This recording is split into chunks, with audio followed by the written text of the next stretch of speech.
Que Dieu me fait ce soir de témoigner de la puissance de Dieu. Alléluia. Alors moi je me suis approché de Dieu, comme la plupart le savent. Mon fils était malade.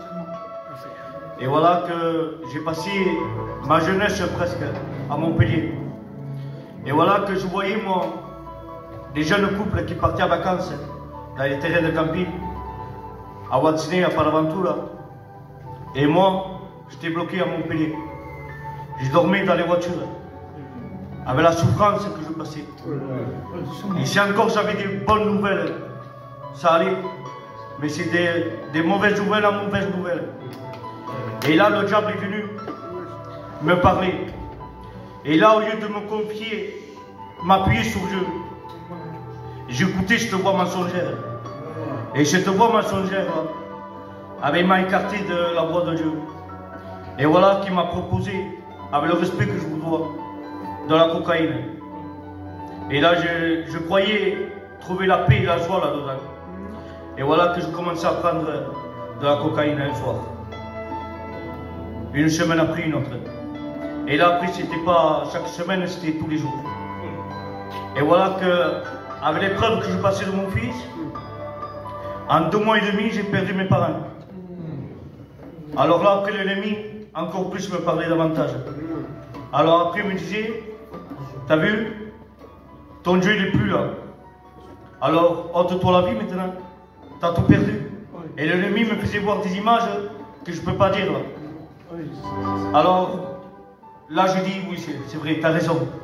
Mon Dieu n'existe pas. Alors là, je commençais maintenant à essayer de m'ôter la vie. Mais j'arrivais pas avec mes mains. Alors, le diable me posait de la cocaïne. Alors je prenais des grandes quantités de cocaïne.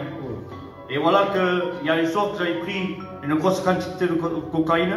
J'ai pris ma voiture et je suis parti dans un champ. Et là je voulais monter la vie. Et là je rentre chez moi, c'était 7h du matin, 8h du matin. On aurait dit que j'avais rien pris. Et voilà que j'ai fait une dernière prière à Dieu parce que j'avais tout préparé déjà.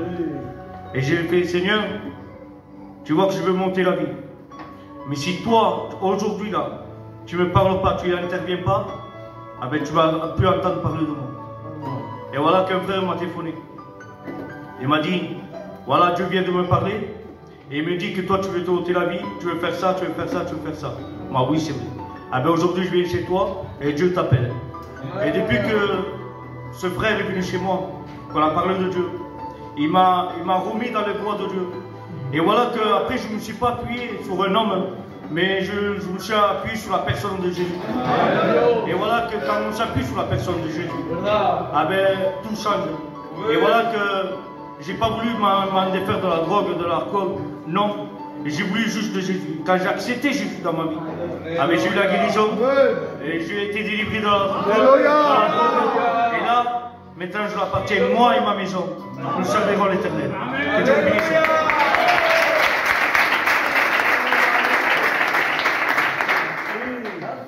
Quel Dieu merveilleux que nous avons.